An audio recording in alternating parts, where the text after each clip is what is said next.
Espero con todo el corazón que hayamos dispuesto en esta mañana para ahora poder recibir la preciosa palabra de Dios. Y con todos ustedes deseamos presentar a quien nos dará la reflexión en esta mañana, a nuestro amado pastor José Luis Juárez. Adelante, amado pastor. Gracias, hermano Guillermo. Muy buenos días, queridos hermanos. Dios los guarde a todos y cada uno de ustedes. Un gozo poder celebrar esta nueva mesa del Señor juntos, ¿verdad? Y recordar, pero que ese recuerdo genere en nuestro corazón un nuevo compromiso de fidelidad para con el Señor, de servicio, de consagración y todo lo que usted entendemos bien, conoce y sabe.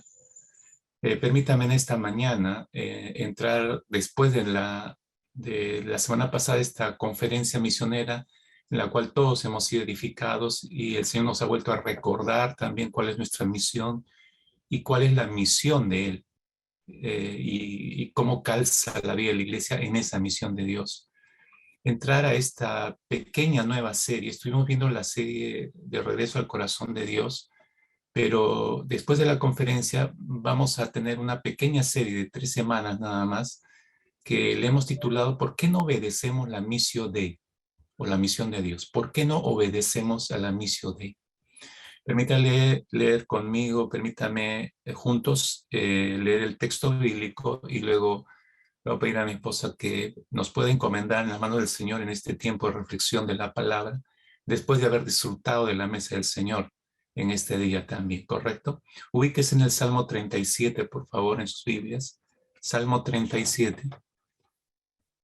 Y vamos a leer los 5 primeros versículos, los 6 primeros versículos de este Salmo 37. ¿Lo ubicó? ¿Lo ubicó en su Biblia? ¿Lo ubicó en su celular? Ok, entonces leamos ahí juntos, ¿no? Dice el salmista, no te impacientes a causa de los malignos, ni tengas envidia de los que hacen iniquidad, porque como hierba serán pronto cortados, y como la hierba verde se secarán. O sea, nadie queda sin juicio en realidad, hermanos, nadie, ni siquiera nosotros los creyentes. Así que si alguien está haciéndole algún mal y usted se desespera porque dice no conoce al Señor y no sé ese estilo de vida, bueno, tranquilícese, hay un juez. Él está evaluándolo todo y habrá un momento en que sean cortados, se termine todo eso. Así que no se angustie y descanse en el Señor. Pero sigue el salmista diciendo algo, lo que da realmente sustento a esta convicción y esta fe. Versículo 3 dice, confía en Jehová y haz el bien y habitarás en la tierra y te apacentarás de la verdad. Verso 4, deleítate a sí mismo en Jehová y él te concederá las peticiones de tu corazón. Versículo 5, encomienda a Jehová tu camino y confía en él y él hará. Versículo 6, exhibirá tu justicia como la luz y tu derecho como el mediodía. Vamos a orar, hermanos, y encomendar nuestra mente y corazón, que el Señor pueda realmente hablar a nuestro corazón en este día. Cuando el Señor menciona que Jehová es tu camino y confía en Él y Él hará, cuando Él dice y Él hará, tienes que confiar plenamente al 100% porque Él sí lo va a hacer. Justo ayer compartía con un grupo de coordinadoras que cuando el Señor menciona algo es porque es cierto. Él no solamente te menciona la etiqueta, sino que te menciona la profundidad del sentido de sus palabras. Y tenemos que confiar en Él. Y también recordaba que acabamos de compartir la mesa y le compartía a mi esposo y le decía, es increíble que lo que dice Lucas cuando menciona de que Jesús es el nuevo pacto, su nombre, Mesías, Mashiach, significa pacto, significa que fue molido por causa de nosotros, significa que fue probado, significa que Él es el Todopoderoso. Todo eso implica su nombre y cada vez que nosotros compartimos la mesa, estamos realmente acercándonos a ese Cristo, haciendo memoria de lo que Él hizo, porque su nombre ya llevaba registrado lo que Él iba a hacer por la humanidad y por amor al Señor, a su Padre. Entonces oremos, inclinemos nuestros rostros. Amado Dios, en esta hora, Señor, encomendamos nuestras propias vidas delante de ti. Tu palabra nos enseña, Señor, a poder confiar plenamente y tú harás. Tú cuántas veces nos enseñas, Señor, a poder descargar toda preocupación, toda carga, Señor. Y ver a los malos van a seguir siendo malos, Señor, porque su corazón no ha sido renovado. Pero sabemos también que tú le das la oportunidad porque un día nosotros estuvimos en ese lado de la vida. Y siendo malos, Señor, tu amor, tu misericordia fue extendida hacia nosotros y nos diste la oportunidad. Por eso, Señor, todo tiempo tenemos nosotros que confiar en ti, pero también poder cumplir tu misión aquí en la tierra, porque viniste justamente a salvar lo que se había perdido. Viniste a rescatar, Señor, lo que se había extraviado. Tú sabes cómo estaba nuestra alma, Señor, vagando de aquí para allá sin rumbo, en tinieblas tropezando continuamente, y éramos malos. No hemos dejado quizás, Señor, de cometer algunas faltas delante de ti. Pero lo que sí sabemos, Señor, es que tú nos has puesto en tu camino y tu palabra es nuestra lumbrera, Señor, para seguir cumpliéndola y obedeciéndote. Ayúdanos, Señor, porque somos tan frágiles, Padre, que pronto nos olvidamos de tu palabra. Pero si te tenemos en cuenta, Señor, y hemos entrado a ese nuevo pacto que acabamos de compartir en tu mesa, Señor, si hemos sido redimidos por ese nuevo pacto, por esa sangre que fue derramado por muchos, permítenos vivir como redimidos. Padre, gracias por esta mañana, gracias por la iglesia. Te rogamos, Señor, que por favor nuestro corazón esté dispuesto a ser renovado por ti. Sabemos que nosotros no podemos poner nada nuevo, pero tú sí, Señor, porque tú nos has dado una vestidura, una hechura nueva, Señor, en nuestros corazones para poder seguir adelante. Ponemos delante de ti, Señor, toda nuestra disposición. ¿Cuántas veces nos hemos comprometido delante de ti, Señor? Pero anhelamos realmente poder agradarte en toda nuestra forma de vida. Señor, cuando te llamamos justamente, Señor, que hagamos lo que tú dices y no lo que nosotros deseamos. Gracias, Padre, por esta mañana y te ruego, Señor, que bendigas a tu siervo, Señor, para que él pueda hablar a nuestros corazones. En el nombre de Jesús. Amén. Amén. No pierda, por favor, el texto del Salmo 37, pues vamos a regresar hacia el final. Pero como les decía, hoy empezamos una pequeña serie, y digo pequeña porque no va a durar solo 3 semanas.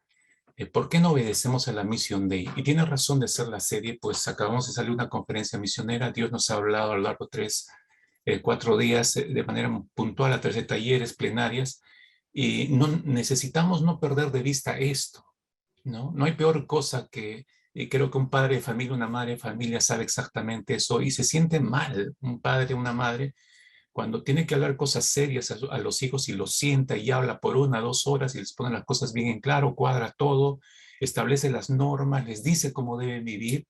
Y después de esa conversación, imagínense que los hijos están ahí escuchándole y así todos, como decimos, reventados con todo lo que les están diciendo, y ya terminan los padres, se acabó el sermón y regresan a su vida normal, y a los padres les duele si en los días siguientes se dan cuenta que no le han escuchado y están haciendo lo que siempre hacen. Eso es ofensivo para los padres y es un dolor para el corazón de los padres. Creo, muchos de ustedes como papás, como mamás, lo han sentido. Entonces pueden entender el sentir de Dios cuando hacemos lo mismo nosotros. Durante 4 días Dios ha establecido todo un proceso de recordarnos su misión en este contexto, en lo llamado la nueva realidad, cómo se está desarrollando y cómo debe desarrollarse la misión. No debemos dejar eso, seguimos masticando esto. El día de ayer en los grupos de encuentro revisaron 2 de los talleres que se dieron el día viernes. La próxima semana van a estar revisando los 2 talleres que se dio el día sábado y seguir masticando esto, porque es un proceso, ¿no? Y tomando decisiones, sobre todo tomando decisiones.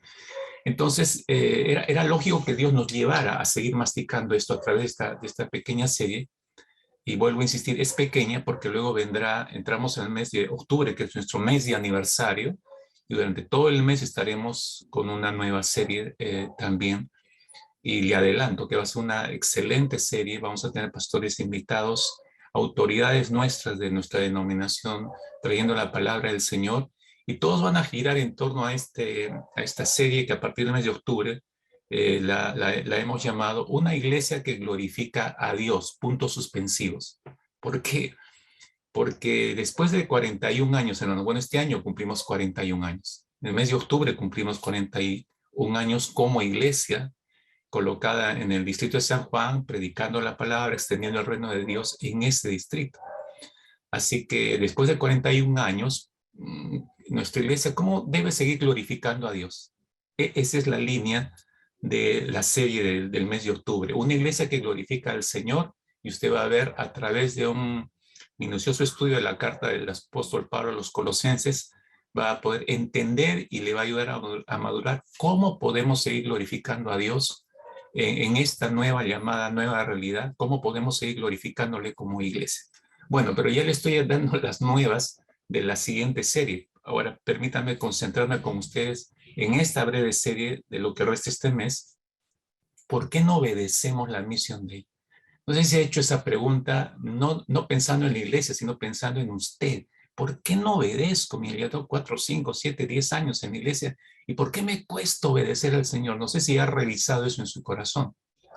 Ya, esta es una primera razón, hermano, que el Señor me llevó a considerar seriamente y la mastiqué a lo largo de, terminando la conferencia, el Señor me hizo remasticar este problema tan latente, tan a flor de piel de nosotros como creyentes.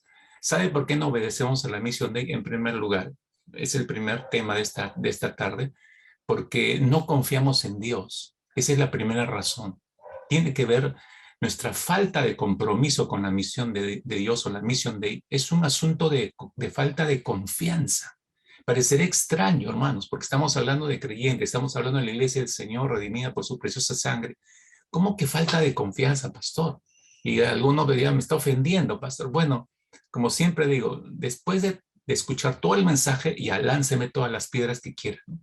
Primero entremos a la palabra y dejemos que la palabra nos ministre, ¿no? Que el Espíritu Santo ministre nuestro entendimiento y corazón, y luego veamos si estábamos cerrados o equivocados en lo que el Señor nos está llevando a ver, a visualizar en este primer tema.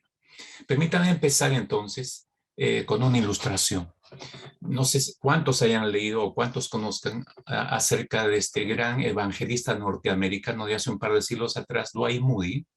Dwight Moody fue un poderoso predicador, evangelista netamente, fundó la famosa iglesia Moody y el famoso instituto Moody, es uno de los institutos más reconocidos a nivel mundial. Dwight Moody, en cierta oportunidad, él relató lo siguiente, que él contó que un grupo de turistas en una región montañosa allá en Escocia, en su viaje de vacaciones, descubrió en un peñasco un nido con huevos y ellos deseaban apoderarse de esos huevos. Pero estaba en un lugar pendiente y muy peligroso y debajo del nido hacia abajo caía hacia un grande abismo. Entonces se dieron cuenta que hicieron 2, 3 intentos y era inaccesible el lugar. Así que no tuvieron mejor idea que trataron de convencer a un niño que vivía cerca de ese lugar y conocía bien estos sitios, de que ellos le atarían una cuerda y descenderían al niño para que éste tomara los huevos y se los trajera a ellos. Entonces el niño les escuchó el plan y dijo, no, gracias.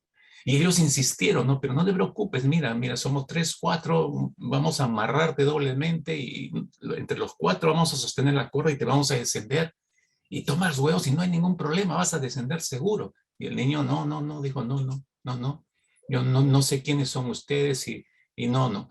Y ellos seguían insistiendo y uno de ellos le dijo, mira, te ofrecemos tal cantidad de dinero, le ofrecieron una fuerte cantidad de dinero. Y el niño no accedía tampoco, ¿no? Entonces ellos siguieron insistiendo por última vez. Pues el niño les volvió a escuchar y le dijo, ya, ok, está bien, ¿no? Está bien. Voy a aceptar, les dijo el niño, voy a descender a ese nido, pero tengo una condición, le dijo. Desciendo solo con una condición. ¿Cuál es la condición? Le dijeron, dinos. Bueno, que el que agarre la cuerda, el que sostenga la cuerda, no sean ustedes, sino mi papá. Cuando llega a este punto Moody en su relato, Dwight Moody, él dice, o agrega, ¿no? Dice, los hombres no confían en los extraños. Y Dwight Moody dice, yo necesito conocer a una persona antes de depositar en ella mi confianza.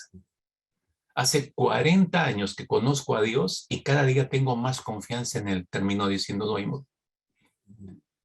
Y se entiende la ilustración, mis hermanos, ¿verdad? Se comprende, creo que usted le daría razón, claro, no confiamos en extraños. Necesitamos conocer a una persona antes de depositar nuestra confianza en esa persona. Ahora, mientras más años se conozca esa persona, se puede desarrollar una mayor confianza.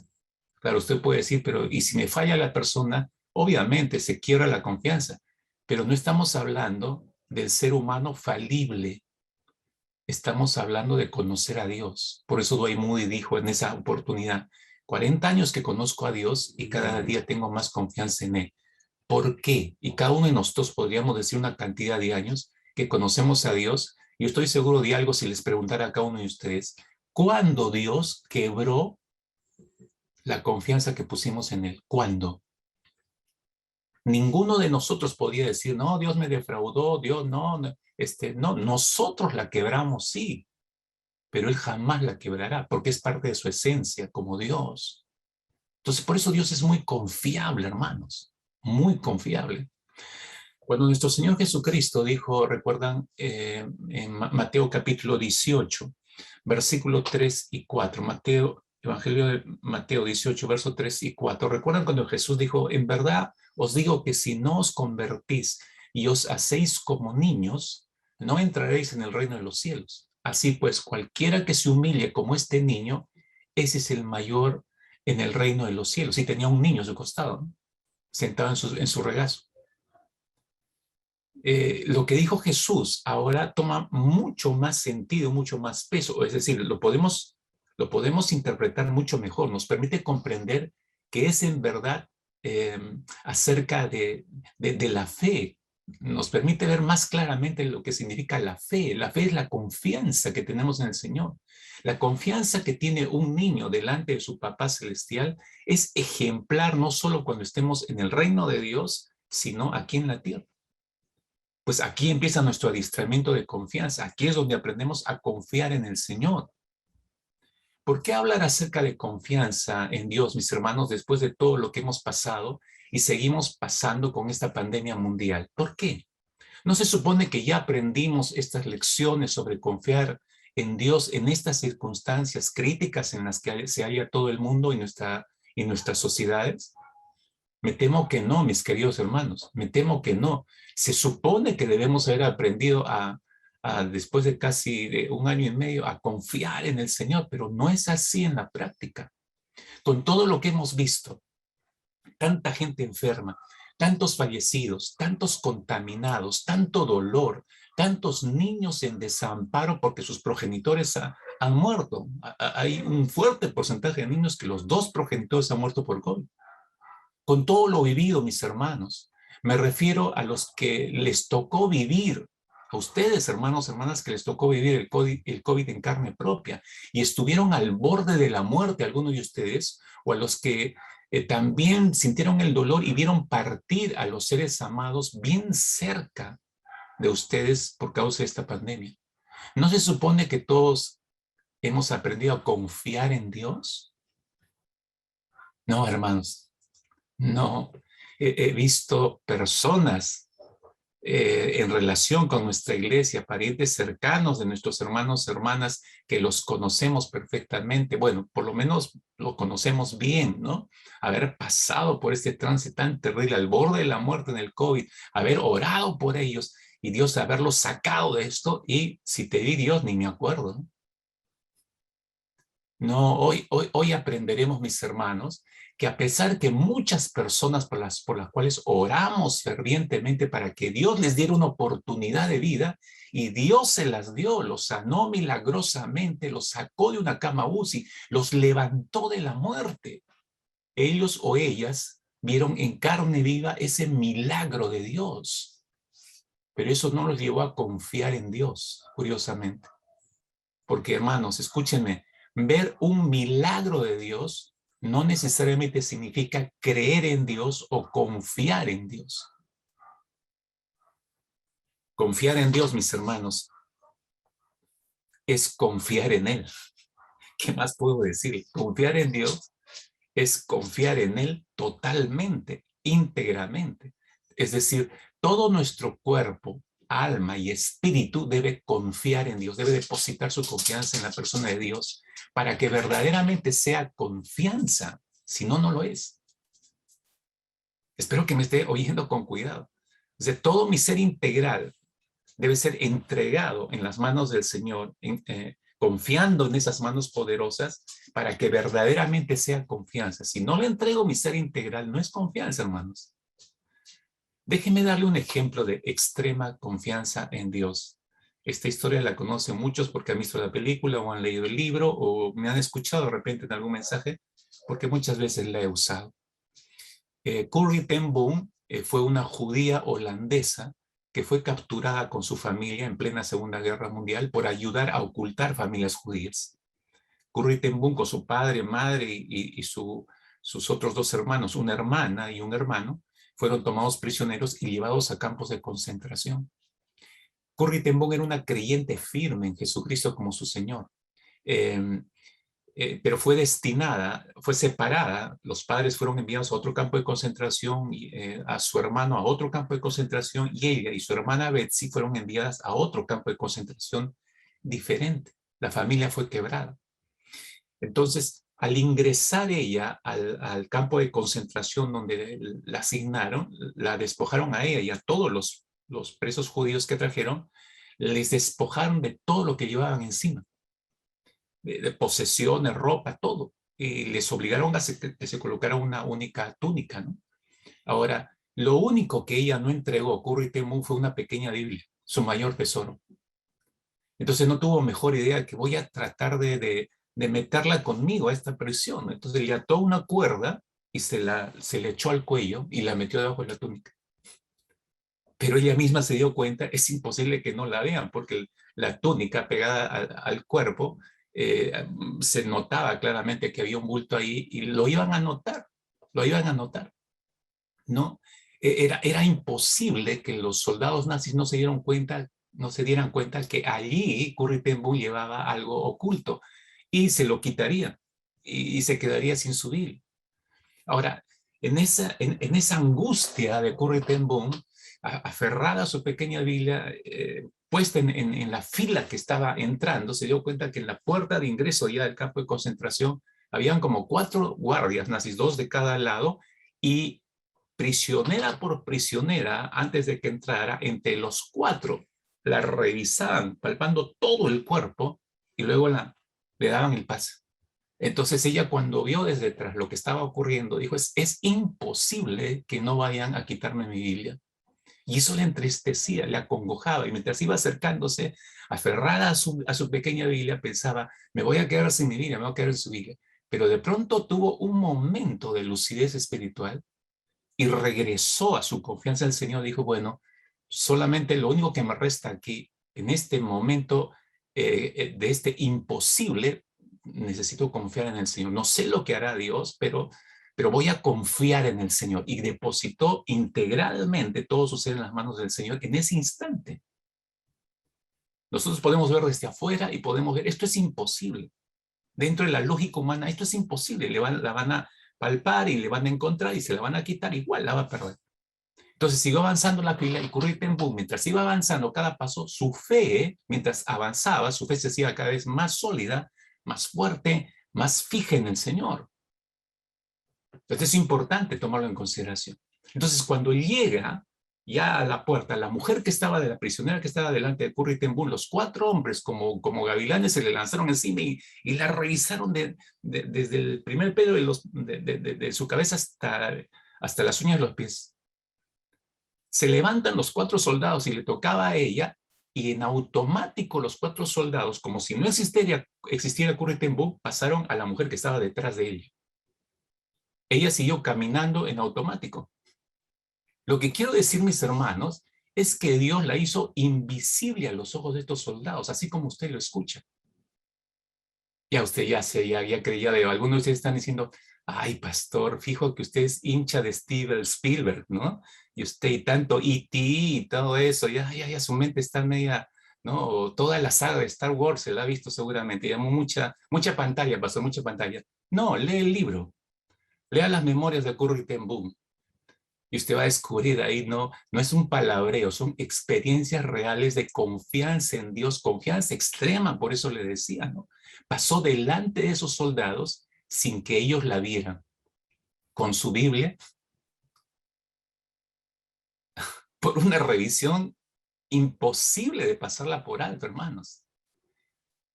Dios evidentemente tenía sus propósitos. Al entrar esa Biblia fue utilizada por Corrie ten Boom con creces, porque pudo predicar a muchas mujeres, y muchas mujeres en esa prisión, en ese campo de concentración, llegaron al conocimiento de Cristo y lo aceptaron como su Señor y Salvador. Años más tarde, cuando ella ya escribe sus memorias, Corrie ten Boom dijo lo siguiente, lea esto con cuidado, dijo: nunca tengas miedo de confiar un futuro desconocido a un Dios conocido. Por eso les comenté primero esta experiencia. Nunca tengas miedo de confiar un futuro desconocido. Ella estaba frente a un futuro desconocido que la iba a devorar por completo en ese campo de concentración, entrando nada más. Pero ella puso su confianza en el Dios conocido. Y fíjese lo que Dios hizo.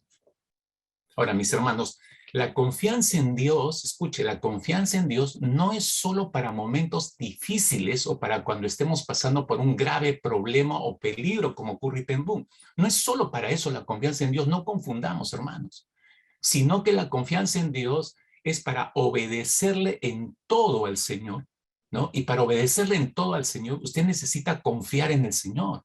Necesitamos confiar en el Señor. Yo dije al inicio, el asunto de falta de obediencia a Dios, a la gran comisión, es un asunto de confianza. ¿Por qué no obedecemos a la Mission Day? Por falta de confianza. No creo lo que Dios me ha prometido. Necesitamos obedecer al Señor cuando nos manda, vayan y hagan discípulos a todas las etnias o naciones, bautícenlos en nombre del Padre y del Hijo y del Espíritu Santo, y he aquí yo estoy con ustedes hasta el fin de los tiempos. Enséñenle todas las cosas que yo les he mandado, pero recuerden que yo estoy con ustedes hasta el fin de los tiempos, dijo el Señor. Tremenda promesa. Necesitamos confiar en que mientras nosotros hacemos nuestra parte, es decir, nosotros vamos y hacemos discípulos, eso no lo va a hacer el Señor por nosotros, mientras nosotros los bautizamos en el nombre del Padre, del Hijo y del Espíritu Santo, mientras nosotros les enseñamos todas las cosas que el Señor ha guardado, debemos confiar que el Señor hará su parte. ¿Y cuál es su parte del Señor? Y yo voy a estar con ustedes todos los días hasta el fin de los tiempos. Necesitamos confiar, hermanos. Creer, la fe tiene que ver con confianza en Dios. ¿Por qué Juan Marcos, hermanos? Si usted revisa el texto de Hechos, capítulo 13, ¿por qué Juan Marcos, el sobrino de Bernabé, en el primer viaje misionero, apenas iniciado este primer viaje misionero, se arrepintió de ir con Bernabé y con Pablo y se regresó al toque a Antioquía? Porque ellos partieron de Antioquía, norte de Jerusalén, y hicieron una pequeña, como un pequeño puente al frente de Antioquía, en el mar Mediterráneo está la isla de Chipre, y ellos cruzaron a la isla de Chipre para de ahí lanzarse hacia lo que en ese tiempo se llamaba Asia Menor, o lo que actualmente es Turquía. Entonces, Juan Marcos apenas llegó a Chipre y no duró muchos días y se regresó. ¿Por qué hizo eso? ¿Por qué se regresó a Antioquía? Empezando nada más este primer viaje misionero, ¿no? Con dos grandes hombres. ¿Sabe por qué? Porque no confió en que Cristo cumpliría su parte. No confió en que Cristo los cuidaría, en que Cristo los sostendría, en que Cristo supliría para todas sus necesidades. Y Juan Marcos no se sentía seguro así. Entonces fue un asunto de desconfianza en Dios. Entonces dijo, no, mejor me regreso. Ahora usted ve en la misma historia, en la misma trama de esta historia, usted ve cómo la Biblia hace un contraste entre Juan Marcos y Bernabé y Pablo. Mientras Juan Marcos se regresa por falta de confianza en Dios, Bernabé y Pablo se nota que sí confiaron en el Señor y ellos siguieron hacia adelante. Ellos hicieron su parte obedientemente. Y del resto, ellos sabían perfectamente que Cristo se haría cargo. Estaban totalmente seguros, por eso confiaron sus vidas en las manos de Cristo y por eso continuaron. A diferencia de Juan Marcos. Entonces, otra vez lo llevo a ver esto en una misma historia, este contraste entre confiar en el Señor y desconfiar de Dios. Esa actitud, la de Bernabé y Pablo, esa actitud, esa fe, esa confianza que vemos en este viaje es la que escasea, hermanos, en estos tiempos, lamentablemente. Nos parecemos más a Juan Marcos que a Pablo o a Bernabé. Dígame que no. Nos parecemos más a Juan Marcos. El salmo con el que empezamos esta mañana, el Salmo 37, el versículo 3 específicamente, el versículo 5 específicamente dice: encomienda a Jehová tu camino y confía en él y él hará. O en otras versiones dice, él actuará.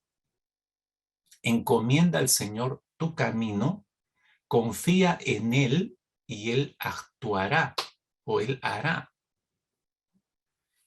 La palabra confía o la palabra encomendar en este salmo, así empieza el salmista, encomienda al Señor tu camino. La palabra encomendar en el idioma hebreo significa acto de poner algo de valor en las manos de alguien, ponerlo bajo su custodia o cuidado. Acto de poner algo de valor en las manos de alguien, poner bajo su custodia o cuidado. Y en el idioma griego se traduce, esta palabra encomendar, se traduce como entregar una vida en las manos de Dios. Específicamente ya, entregar una vida, la totalidad de una vida en las manos de Dios. Entonces, lo que está diciendo el salmista aquí es lo siguiente. Pon en las manos de Dios, está diciendo, pon en las manos de Dios para su cuidado tu camino, tu vida, y confía en Él. Entonces Él actuará. Pon en las manos de Dios para su cuidado tu vida. Pon tu vida bajo la custodia del Señor. ¿Sabe lo que significa eso? Absoluta confianza. Por eso Pablo y Bernabé pudieron seguir. Eso es lo que no pudo hacer Juan Marcos, por eso se regresó. Y aplicando este texto a la experiencia de Corrie ten Boom, regreso al caso de Corrie ten Boom, ella puso su vida entera, junto con su Biblia colgada al cuello, bajo el cuidado de las manos de Dios. Digo, voy a poner mi vida bajo tus poderosas manos, Señor. Entonces ella confió que Dios haría algo. Ella no sabía lo que Dios iba a hacer, solamente confió. Nuestra responsabilidad es confiar en el Señor. Confió, puso su vida, le entregó su vida bajo custodia en las manos del Señor. Entonces, cuando Corrie ten Boom hizo esto, Dios actuó. ¿Y qué hizo Dios? La hizo invisible y cruzó esa puerta sin que la vieran ninguno de esos soldados. ¿Me entiende? Así funciona, hermanos. No es solamente leer un texto y, ay, te lo dedico, ¿no? Pastor Lázaro, ahí le envío un texto para que se edifique. Ay, qué lindo, mira, Salmo 37:5. No, hermano, es para entenderlo, integrarlo y vivirlo, ¿no? Para entender esta locura, hermano, porque es una locura. Para entender esta locura, déjenme explicarle primero lo que es desconfiar en Dios y luego desembocaremos a lo que significa confiar en Dios. Primero, déjenme explicarle qué es desconfiar en Dios, qué es en lo que más paramos. Esa es nuestra experiencia en realidad. Es una vida de desconfianza en el Señor. No es una vida de confianza realmente. Pocos son los que han alcanzado este nivel de confiar realmente en el Señor. Y eso se ha notado en medio de esta crisis en el último año y medio, ¿no? En todas las iglesias, hermanos. Es increíble la cantidad de gente que ha desaparecido en las congregaciones. ¿Por qué? Por falta de confianza en el Señor. Por falta de confianza en el Señor. Gente que ha terminado renegada por ver partir a sus parientes cristianos. No entendieron nunca lo que Dios estaba haciendo. ¿Por qué? Porque desconfiaron de lo que Dios estaba haciendo, de las medidas o las decisiones finales que Dios tomaba con la vida de todos sus familiares. No lo entendieron nunca. Entonces por eso están renegados hasta el día de hoy, ¿no? Peleados con Dios. No quieren saber nada ni de Dios, ni de la iglesia, ni de nadie. Por eso es importante entendamos primero lo que es desconfiar en Dios y luego desembocaríamos, como le dije, en lo que significa confiar en Dios. Déjeme explicarle entonces cómo es este asunto de la desconfianza en Dios. Analicemos, reflexionemos acerca de la desconfianza en Dios. Permítanme darle una definición de la desconfianza en Dios, pero curiosamente, para hacer eso, no quiero dispararme a definiciones humanas. Quiero partir de un versículo bíblico tan conocido para todos nosotros, pero voy a anteponer la negación a ese versículo. Entonces, para que se pueda leer como un versículo de desconfianza en Dios, no de fe en Dios, no de confianza en Dios, sino lo leamos como desconfiando de Dios. ¿A qué texto me refiero? Hebreos capítulo 11, versículo 1. Ustedes lo conocen perfectamente, ahí lo tienen. Dice la versión Reina Valera que nosotros conocemos, dice, es pues la fe, la certeza de lo que se espera, la convicción de lo que no se ve. Esa es nuestra versión. Ahora, lo leo en negativo. Así sonaría, ¿no? Es pues la desconfianza, la incertidumbre de lo que se espera, la inconvicción de lo que no se ve. ¿Cómo le quedó el ojo? Suena terrible, hermanos. Suena terrible. No sé si usted se está dando cuenta lo grave que se vuelve. Bueno, no se vuelve, siempre ha sido grave. Si lo leemos en ese sentido, si lo enfocamos en ese sentido negativo, siempre va a ser terrible, va a ser grave. ¿Por qué? Porque la desconfianza, en otras palabras, es lo opuesto a la fe, hermanos. Repito, la desconfianza es lo opuesto a la fe. Es lo opuesto a creer en el Señor. Es lo opuesto a confiar en el Señor. La desconfianza. ¿No se ha dado cuenta? Quiero llevarle a desmenuzar esto un poco mejor para que usted entienda sus propios procesos de desconfianza de Dios. ¿Se ha dado cuenta que nosotros confiamos más en los hombres, muchas veces más que en Dios? ¿Se ha dado cuenta de eso? Nuestra confianza la ponemos más en las personas que en Dios mismo. Eso es triste, hermanos. Por supuesto que es triste, pero hermanos, es más grave que triste. Es más grave que triste. ¿Por qué estoy diciendo esto? Mira, lee conmigo Jeremías 17 y vas a entender por qué es más grave que triste. Jeremías 17, versículos 5 y 7 también es un texto que lo conoces. Así ha dicho Jehová, así ha dicho el Señor. Maldito el varón que confía, maldito el varón o la mujer que confía en el hombre o la mujer y pone su carne por su brazo y su corazón se aparta de Jehová. Bendito el varón, contraste, bendito el varón que confía, bendito el varón o la mujer que confía en Jehová y cuya confianza es Jehová. Tremendo contraste, hermanos. Cuando leemos la Biblia, usted y yo, en el Antiguo Testamento, vemos los pecados de toda una nación, como es la de Israel, vemos su desconfianza para con Dios. Los 40 años en el desierto es una historia de desconfianza, hermanos, realmente. Cuando vemos sus murmuraciones y cuando vemos el hecho de que aún estando bajo la ley de Dios, y Dios pudo haberlos en el instante, en la primera falta, los pudo haber hecho desaparecer de la faz de la tierra porque estaban bajo la ley, a pesar de sus desconfianzas y murmuraciones contra Dios, Dios cuidó de ellos. ¿No es cierto? Usted conoce la historia como yo. Dios cuidó de ellos. Y a mí me llena el corazón de asombro eso, hermanos. Y algunos de lágrimas, seguro, en sus ojos. Porque uno piensa, ¿por qué un pueblo tan difícil, tan complicado, que a Dios no le costó levantar otro y a hacerlo desaparecer, pero no lo hizo? Siguió amando a este pueblo. A pesar que ellos desconfiaban de Dios, Dios los seguía amando. Dios los seguía cuidando. Dios les seguía proveyendo a pesar de sus cuadros de rebeldía marcados y desafiantes rostro a rostro con Dios. A mí me llena el corazón de asombro, mis hermanos.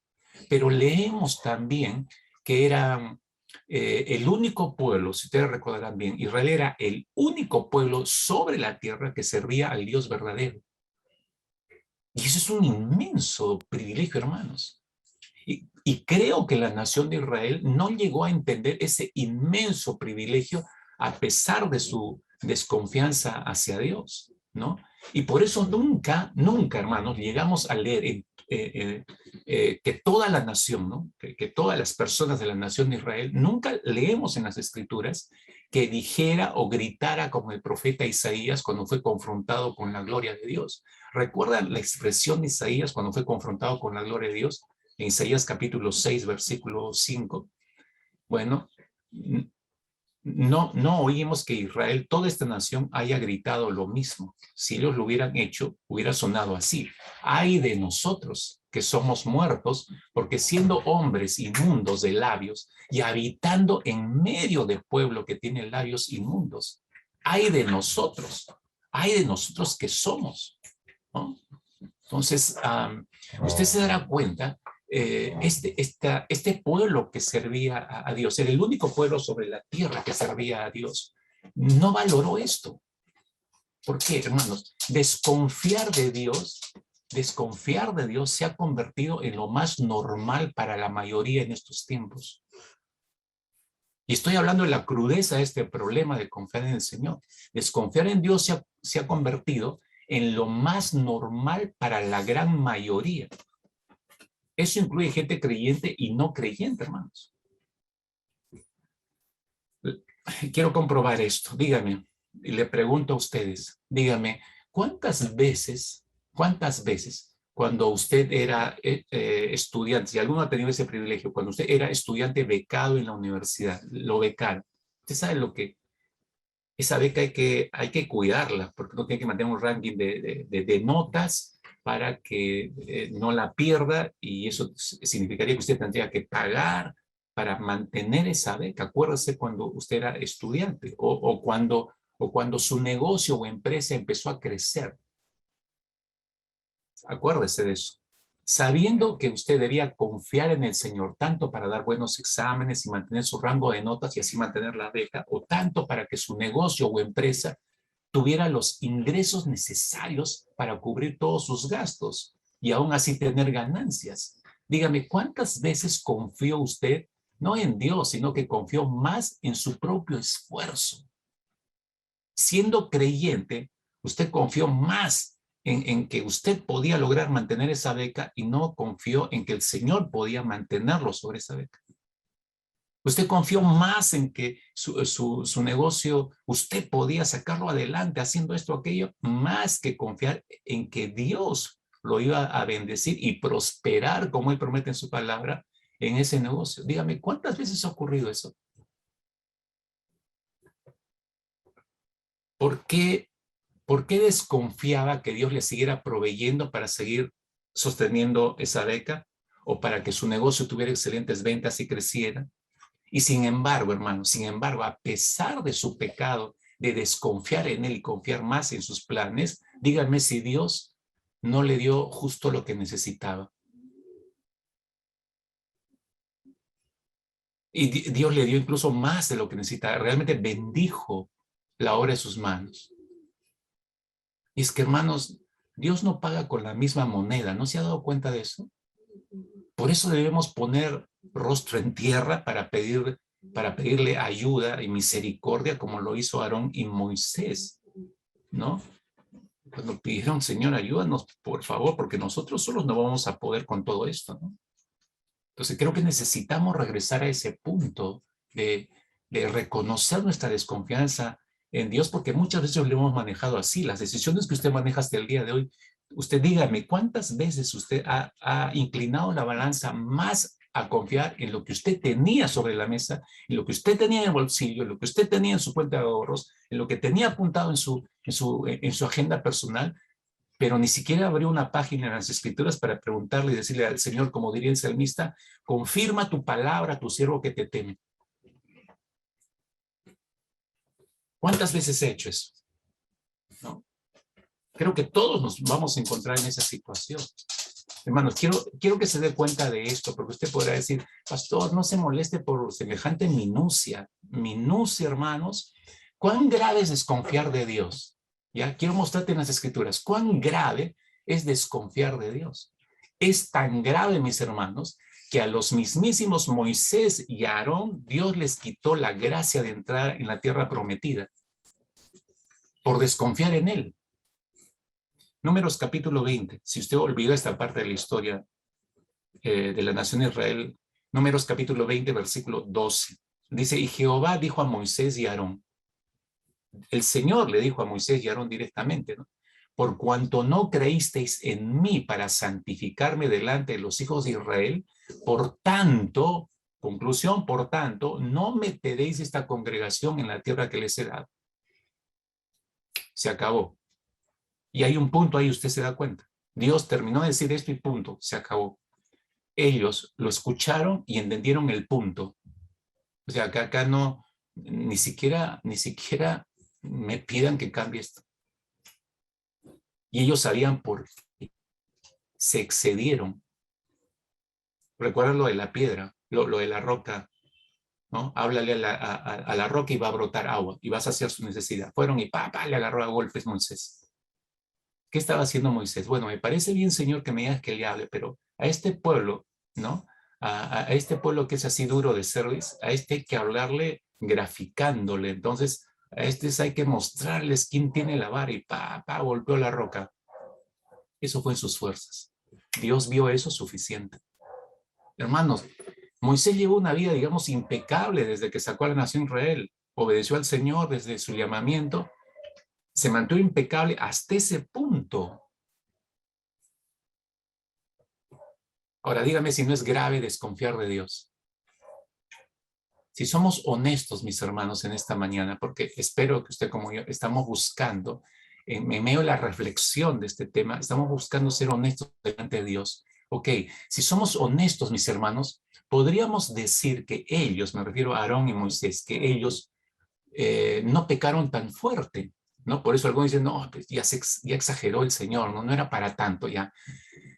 Podríamos decir que ellos no pecaron tan fuerte en comparación a nosotros, hermanos. O en comparación a algunos pecados de ustedes que en este momento el Espíritu Santo les está haciendo recordar. Que ustedes al toque se dan cuenta que no, es lo que he hecho, lo que hice, esto es peor de lo que hizo Moisés y Aarón. Nosotros solemos desconfiar, hermanos, escandalosamente, ¿o no? Repito, nosotros solemos desconfiar escandalosamente. Desconfiamos del Señor hasta en las cosas tan simples, mis hermanos. Entonces, juzguen ustedes, por favor. Juzguen ustedes. No me estoy constituyendo esta mañana como juez de ustedes, no es mi intención. Estoy abriendo las Escrituras y tal como ustedes estoy tratando de entender mis propios procesos de confianza en el Señor y me descubro que ha habido muchas veces en que más he actuado en desconfianza que en confianza en el Señor. Y supongo que usted también. Por eso hablo de, seamos honestos delante del Señor. Juzgue usted, por favor.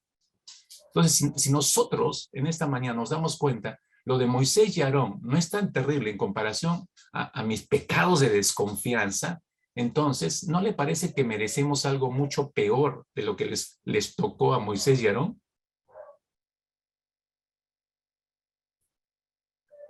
Claro que sí, definitivamente que sí, hermanos. Si a ellos el Señor les dijo, no van a entrar a la tierra prometida, y no entraron, fueron enterrados fuera de la tierra prometida. Entonces, ¿qué nos puede corresponder a nosotros, hermanos? Entonces, mi amado hermano, mi amada hermana, iglesia, ¿me va a decir usted que no es grave desconfiar del Señor? Muy grave. Hermanos, Moisés era el hombre, les recuerdo esto, Moisés era el hombre al que Dios le hablaba cara a cara. Muchos podrían haber pensado, la tenía ya asegurada, ¿no? Asegurada, no, Dios no tiene hijos en el bolsillo derecho y reservado y preservándolo de todo. No, nos trata igual a todos, nos ama a todos y nos disciplina igual a todos. Pero aún así, a pesar que Moisés hablaba cara a cara con Dios, Dios lo castigó. Recuerden, solo recuerden, hermanos, que el Señor castiga a sus hijos. Apocalipsis 3:19 es una muestra de eso, palpable, clarísima. Yo reprendo, está hablando el Señor, yo reprendo y disciplino a todos los que amo. Entonces, sé pues celoso y arrepiéntete. Pues, ¿no? Si sabes que yo reprendo y yo disciplino, entonces no llegues a ese punto. Arrepiéntete antes que llegue el momento de la disciplina, antes que llegue, antes que quebrántate sobre la roca antes que la roca caiga y te desmenuce. Eso es lo que está diciendo el Señor. Hermanos, creo que debemos agradecerle mucho al Señor por su gracia, por su salvación, sin merecer nada, nos ha correspondido, nos da todo el Señor. Le debemos agradecer que no se cansa de corregirnos pacientemente. Creo que por eso cada uno de nosotros tenemos que agradecerle muchísimo al Señor. Creo que debemos ver nuestra depravación total en comparación con su misericordia, y sé que su misericordia y su amor son mucho más grandes, hermanos, que nuestras depravaciones, que nuestras maldades, que nuestros pecados. ¿Sí o no? Su misericordia es mucho más amplia y mucho más grande. Entonces, mayor confianza como para poder acudir a esa misericordia y a ese amor perdonador de Dios. Cuando el rey Saúl, recordarán, 1 Samuel capítulo 13, usted puede leer la historia completa, cuando el rey Saúl ofreció ese famoso holocausto, como si fuera un sacerdote, no siéndolo, ofreció ese holocausto, después de que esperó y perdió, esperó al profeta Samuel, y dijo, no, no va a llegar, y se adelantó, porque había perdido la esperanza de que Samuel como sacerdote llegara para ofrecer ese holocausto. Cuando llega Samuel, ¿recuerda usted lo que le dijo? Léalo, 1 Samuel, capítulo 13, versículo 13. Esto es lo que le dijo el profeta Samuel al rey Saúl. Locamente has hecho. Locamente has hecho. Y esa frase, yo creo que ha trascendido los siglos y nos pinta de pies a cabeza a nosotros también. ¿Por qué, hermanos? Porque fíjese, nosotros trabajamos locamente. Y no estoy exagerando, hermanos. Trabajamos locamente y sin resultados buenos en cualquier cosa. Si no lo hacemos, o mejor dicho, y lo hacemos no confiando en el Señor. Trabajamos locamente porque confiamos más en nosotros, en nuestros esfuerzos, que en el Señor. Ahora, usted se da cuenta, la diferencia que hay entre Moisés y Aarón y la vida del rey Saúl es que Moisés y Aarón se arrepintieron de su pecado. Se arrepintieron de su pecado. No le dijeron a Dios, Señor, discúlpanos, ¿no?, de nuestra equivocación. No, reconocieron como pecado lo que ocurrió y por eso aceptaron, agacharon cabeza. Tienes razón, Dios, perdónanos. Ok, los perdono, pero igual van a sufrir las consecuencias, le dijo el Señor. Y así fue. La diferencia de ellos con Saúl es que Saúl no hizo eso. Y Saúl presentó, si usted sabe, el rey Saúl presentó una serie de excusas a Samuel, se trató de excusar, y al final solamente se disculpó, pero nunca pidió perdón correctamente, solamente se disculpó, ¿no? Y encima quiso quedar bien contra el pueblo, delante del pueblo, ¿no? Y lo jaló a Samuel, dijo, ven, desciende conmigo, vayamos juntitos, ¿no? Un poco más, y le dijo, déjame que te abrace, y bajamos los dos juntos para que la gente vea que todo está muy bien. Y Samuel se sacudió inmediatamente, ¿no? Se sacudió inmediatamente. ¿Por qué? Porque Saúl nunca se arrepintió, en realidad. Dios, hermanos míos, lo que pide de nosotros es hacer su voluntad, por más difícil que parezca. No importa las circunstancias, confiando en que Él nos va a librar y Él nos va a guiar hacia la tierra prometida. Tenemos que confiar, hermanos. Sigamos el ejemplo de Abraham, ¿no? Si bien recordarás, y no voy hasta Génesis, porque ya ese es un tremendo ejemplo en Génesis capítulo 12, cuando el Señor le dice, mira, deja a tu parentela, sal. Esa obediencia de Moisés es todo un baluarte de confianza en Dios. Él ni siquiera sabía dónde lo iba a conducir Dios, simplemente salió, dice, eso es confiar. Pero el apóstol Pablo recuerda esa obediencia de Moisés o de Abraham en su carta a los Romanos, capítulo 4, versículo 18, en los siguientes términos. Escuche o léalo bien, Romanos capítulo 4, versículo 18. Dice el apóstol Pablo, refiriéndose a Abraham, él creyó, dice, confió, entiéndase, confió, él creyó en esperanza contra esperanza, para llegar a ser padre de mucha gente. Chequé bien eso, ¿eh? Él creyó o confió en esperanza contra esperanza para llegar a ser padre de mucha gente, conforme a lo que se le había dicho. ¿Y qué se le había dicho? Así será tu descendencia, le prometió el Señor. ¿Recuerdas? Cuando lo sacó y le mostró las estrellas, él dijo, Mira, así va a ser tu descendencia. Y él creyó, dice, en ese momento. Eso está recordando el apóstol Pablo. Pero este texto es riquísimo, hermano. No quiero dejarlo ir así fácilmente, ¿no? Si lo tiene ahí delante suyo, observe usted, por favor. Abraham no habría llegado a ser padre de multitudes si no habría confiado en Dios. ¿Se entiende? Es decir, que su fructificación como padre de naciones estaba íntimamente ligada a su confianza en Dios, si se da cuenta. Si él no hubiera confiado en Dios, nunca hubiera sido padre de naciones. Por eso digo que su fructificación estaba íntimamente ligada a su confianza en Dios. Hermanos, igual ocurre con nosotros. ¿No se ha dado cuenta de eso?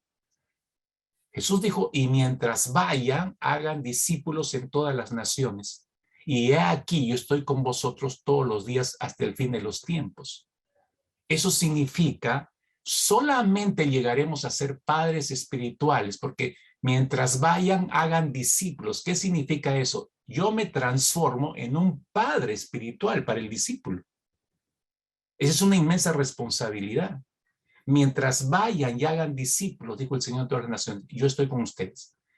Solamente llegaremos a ser padres espirituales de muchos discípulos si confiamos en la promesa del Señor. ¿Cuál es la promesa del Señor? Yo estoy con vosotros hasta el fin. Yo estoy. ¿Y por qué Él va a estar? ¿No? Porque Él es el que nos va a guiar en todo lo que tengamos que hacer con esa persona, desde que le evangelizamos hasta todo el proceso de discipulado. El gestar hijos espirituales está profundamente ligado a la confianza en el Señor, hermanos. No se olviden eso, anótenlo muy bien. El gestar hijos espirituales está profundamente ligado a la confianza en el Señor. Entonces, si usted ha pasado los últimos 10, 15 o 20 años sin tener ningún discípulo, eso simplemente está reflejando. Si usted no ha gestado algún discípulo, alguna discípula en 15, 20 años, eso simplemente muestra su tremenda desconfianza en el Señor. No muestra otra cosa.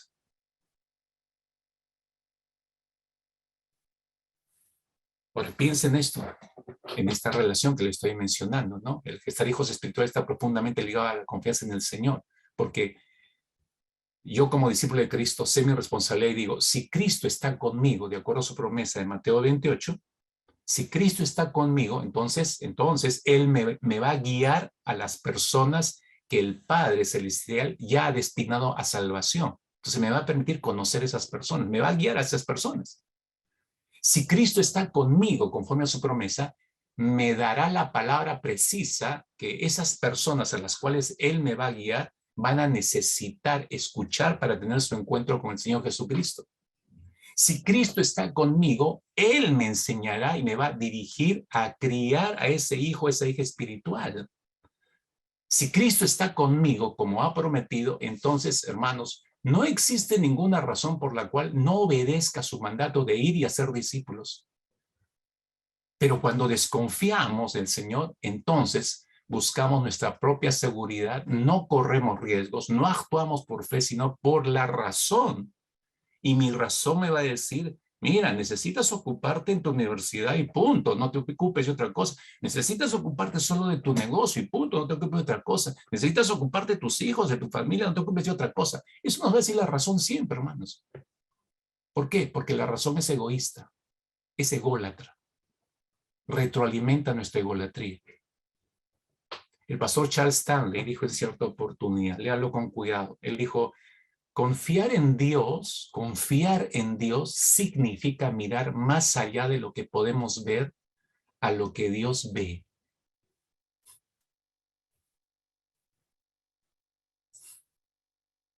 Le doy todo el resto de la tarde para que usted mastique esa frase nada más, ¿no? No es lo que yo veo, yo tengo que ver lo que Dios ve. Cuando no hay una intimidad de comunión con el Señor, es difícil ver lo que Dios ve. Esto me lleva a mi segundo punto en esta tarde. Ver para creer. Yo le decía, vamos a aprender esto. Ver para creer. Ver para creer. ¿Usted escuchó esa frase? ¿No? Le testificas a alguien, le dices algo. No, ver para creer. Pero ver para creer, ¿es confianza o desconfianza? Me refiero al Señor. Uno de los comentarios, le comparto una experiencia que tenemos los pastores. Uno de los comentarios que los pastores cristianos a veces escuchamos de la gente que aconsejamos es que nos dicen que sería más fácil para ellos o para ellas tener una fe fuerte si pudieran ver a Dios hacer el mismo tipo de milagros hoy en día que los que hizo en su tiempo, que los milagros que nos muestra la Biblia. O nos dicen si pudieran ver la cantidad de convertidos como la que leemos en el libro de los Hechos, entonces creerían. Yo he escuchado eso muchas veces, hermanos. Me lo han dicho. Entonces, la suposición o esta suposición implica que estas personas necesitan ver para creer. Supone que las personas los que dicen esto suponen que las personas que vivían en el tiempo de nuestro Señor Jesucristo confiaban mejor y mucho más y más fácilmente en el Señor Jesucristo porque podían ver directamente sus grandes obras. Esos comentarios, hermanos, y me alegro de poderlo aclarar en esta mañana para con ustedes, esos comentarios demuestran simplemente la necesidad de que esas personas deben leer más profundamente sus Biblias, ya que hay muchos casos en los que ver grandes milagros no movieron a la gente a tener fe. ¿Me estoy yendo? En la Escritura, la palabra de Dios nos muestra casos en los que gente que vio los milagros del Señor, pero nunca tuvieron fe en el Señor. Incluso, hermanos, la Escritura también registra ocasiones en que la gente ha experimentado incredulidad después de ver muchos milagros. No uno, sino después de ver muchos milagros. No se acercaron en fe, curiosamente. Un par de ejemplos para que me entiendas. En Juan capítulo 11, tú debes recordar eso perfectamente, es un caso muy conocido, ¿no? En Juan capítulo 11 se registra el momento de la resurrección de Lázaro por parte del Señor Jesucristo. ¿Recuerdas? Este amigo querido para Jesús que vivía en Betania fallece, lo entierran y Jesús se demora varios días antes de llegar. Cuando llega, muéstrenme dónde lo han enterrado, lo llevan, lo llama de la muerte, lo resucita, ¿se acuerdan? En Juan capítulo 11 están todos esos detalles, la resurrección de Lázaro. Ahora, entendamos esto, mis hermanos. Si ha existido una señal convincente al 200%, si ha existido una señal tan poderosa para acreditar lo que Jesús era, es ese milagro. Sin embargo, las autoridades que estaban observando todo el milagro, todo lo que ocurrió, ¿no? Tomaron las acciones de Jesús como una razón para oponerse a Jesús, no para tener fe en él, no para creer en él, curiosamente. Y fíjense, ¿cuál fue la decisión final de las autoridades? No cualquiera de las autoridades religiosas de ese tiempo. Léala, por favor, Juan 11, versículo 53. Juan 11, versículo 53. Este es terrible lo que dice este versículo. Dice, así que desde aquel día, refiriéndose a las autoridades, desde aquel día acordaron matarle a Jesús. Pero sí los vieron cuando Lázaro salió de la tumba. Sí los conocían también a Lázaro. Todos conocían a Lázaro, conocían a su familia. Lo vieron resucitado. ¿Se gozaron? No. ¿Se alegraron? Menos. ¿Tuvieron fe en el Señor? Tampoco. Decía hace un instante, si ha existido una señal convincente, más poderosa que el Señor Jesucristo lo acreditó como Dios, no fue reconocido. ¿Se da cuenta? Ese es un caso. Pero el otro caso también conocido es el caso de Judas. Nos sorprende cada vez que revisamos este caso y nos deja reflexionando, mis hermanos, porque cuando llegamos en el relato bíblico, me refiero, cuando llegamos a Juan capítulo 13, versículo 21, ¿no? Juan 13, 21, cuando llegamos a ese punto, ya han pasado, los discípulos han pasado con el Señor Jesucristo viviendo juntos más de 2 años y medio. Han estado viajando con el Señor, han estado viendo todo el ministerio del Señor Jesucristo por más de 2 años y medio, han visto todos los milagros, los portentos, las señales, han estado viendo todo eso, incluyendo Judas. Pero vemos en este texto que Jesús anuncia, Juan 13:21, que Jesús está anunciando que uno de ellos los iba a traicionar, uno de los 12 lo iban a traicionar y lo iban a entregar. Entonces todos se empiezan a preocupar y Juan, el más cercano al Señor, por una señal de Pedro, le dice que le pregunte al Señor. Entonces Juan se echa en el regazo del Señor y le dice: Señor, ¿quién es? Lo que leemos a continuación, hermanos, en el relato bíblico de Juan 13 es escalofriante. Es escalofriante. Fíjese el versículo 26 y el versículo 27. Versículo 26 y versículo 27.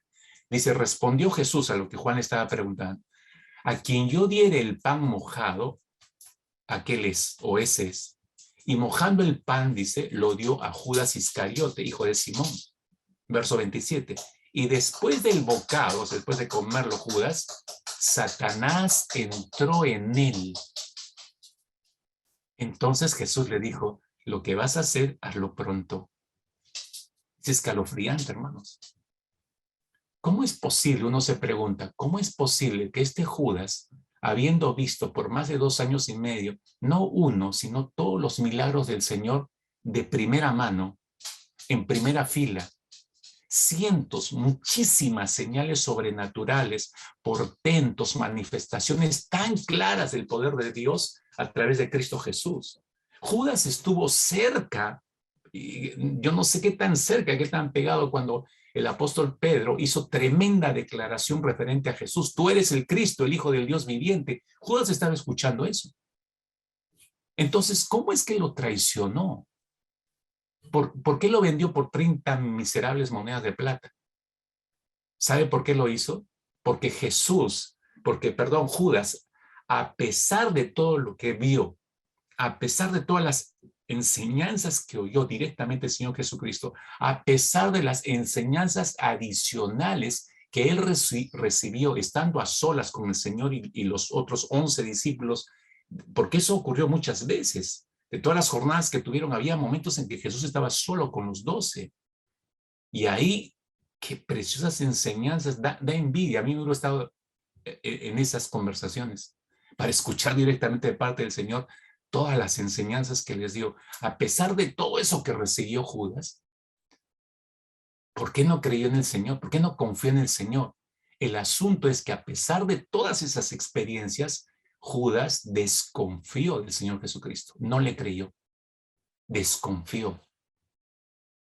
Me pregunto, mis hermanos, a estas alturas me pregunto, y pregunto a todos ustedes como iglesia, ¿qué ocurriría, hermanos? ¿Qué ocurriría si hoy en día cualquiera de ustedes que compartiera, saliera de sus casas y compartiera el evangelio a una multitud de personas, todo su barrio, todo su distrito?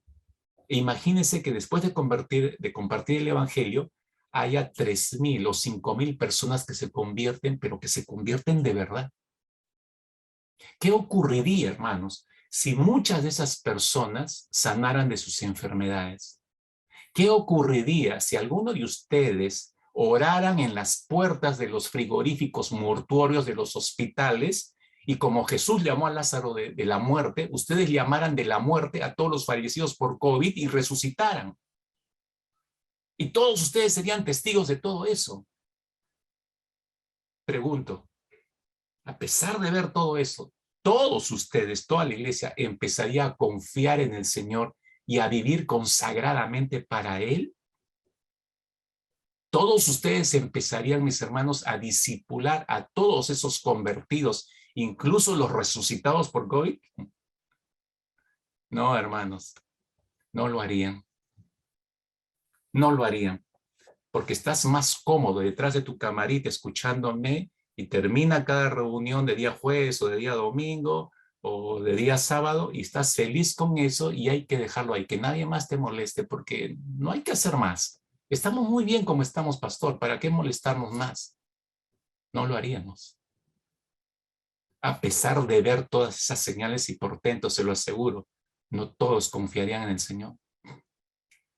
Cuando el incrédulo Tomás vio y tocó a nuestro Señor Jesucristo resucitado, él dijo asombrado, ¿no? Señor mío, Dios mío. Él reaccionó diciendo esto. A lo que Jesús respondió. Cheque Juan capítulo 20, versículo 29. Tomás usa esa expresión, Señor mío y Dios mío. Pero el Señor le responde y le dice, porque me has visto, has creído. Porque me has visto, has creído. Dichosos los que no vieron y sin embargo creyeron. Dichosos los que no vieron y sin embargo creyeron. ¿Se dan cuenta, mi hermano, mi hermana? No existe necesariamente una correlación entre ver y creer. Muchos siguen viendo milagros de Dios, y hablo de este tiempo, muchos siguen viendo milagros de Dios. Nosotros hemos visto milagros de Dios, oramos por alguien, pastor, por favor, mi amigo, mi familiar, mi padre, mi hermano, de emergencia, en COVID, está en estado de coma y qué sé yo, y después de un tiempo salió. Hemos visto milagros, hemos estado orando por esas vidas, hemos visto milagros, y sin embargo no creen ni se rinden ante el Señor. A diferencia de otros que no solamente no han visto, sino que han creído y se han entregado totalmente a la causa de Cristo, que hasta sus vidas las han rendido en ofrenda viva al Señor. La han ofrendido a la causa de Cristo Jesús. Eso es lo que leemos en el texto de Hebreos capítulo 11, un capítulo culminante de grandes héroes de la fe, ¿no? Pero fíjese, Hebreos 11, versículo 37, 38 y 39 dice... léalo conmigo allí, Hebreos 37, dice, fueron apedreados, aserrados, puestos a prueba, muertos a filo de espada, anduvieron de acá para allá, cubiertos de pieles, de ovejas, de cabras, pobres, angustiados, maltratados, de los cuales el mundo no era digno, errando por los desiertos, por los montes, por las cuevas, por las cavernas de la tierra. Y todos estos, capta el verso 39, y todos estos, aunque alcanzaron buen testimonio mediante la fe, es decir, alcanzaron buen testimonio por creerle al Señor, por confiar en el Señor, no recibieron lo prometido. No recibieron lo prometido. Aunque alcanzaron buen testimonio confiando en el Señor, no recibieron lo prometido. La vida no les alcanzó para ver lo prometido. Hermanos míos, estos héroes de la fe no necesitaron ver, simplemente creyeron a Dios. Eso es fe. Simplemente confiaron en el Señor. Eso es fe. Y así vivieron hasta el final de sus días sin ver lo que se les prometió. No sé cuántos, como una vez me dijeron, y no sé si hay alguien acá que esté pensando lo mismo, alguien cuando le testifiqué, le mostré el texto, se rió y me dijo, pobres ingenuos, pobres ingenuos. Y yo le dije, ¿ingenuos? No te equivocaste. Y vuelvo a reafirmar esto en esta mañana. No, no son ingenuos. Porque cuando sean llamados, escúcheme, cuando sean llamados estos por el Señor a rendir cuentas, porque todos rendiremos cuentas delante del tribunal de Cristo, cuando sean llamados a rendir cuentas, el Señor les dirá, bien, buen siervo y fiel, sobre poco has sido fiel, sobre mucho te pondré. Entra en el gozo de tu Señor. Estos que creyeron sin ver, hermanos, que estamos leyendo y que no tenemos sus nombres, no sabemos quiénes son, y que esa lista se sigue creciendo, ha seguido creciendo en 20 siglos, y hasta el día de hoy se siguen agregando nombres. Esos que creyeron sin ver estarán en medio de aquella famosa multitud que nos describe en Apocalipsis capítulo 7, versículos 9 y 10, estarán conformando esa gran multitud. Apocalipsis 7, 9, 10, el apóstol Juan dice, después de esto miré y aquí una gran multitud, dice, la cual nadie podía contar, de todas las naciones y tribus y pueblos y lenguas que estaban delante del trono y en la presencia del Cordero, vestidos de ropas blancas, con palmas en las manos, y clamaban a gran voz diciendo, la salvación pertenece a nuestro Dios, que está sentado en el trono y al Cordero. Estos ingenuos, como les han llamado algunos, estos tontos, ¿cómo van a dar su vida así y no ven nada? Les hicieron creer. No, ellos estaban convencidos porque confiaron en el Señor. Estarán en esa multitud diciendo la salvación pertenece a nuestro Dios, que está sentado en el trono y al Cordero. Y Dios nos permite estar en medio de esa multitud, mis hermanos, si confiamos. Esto me lleva a mi tercer y último punto en esta mañana.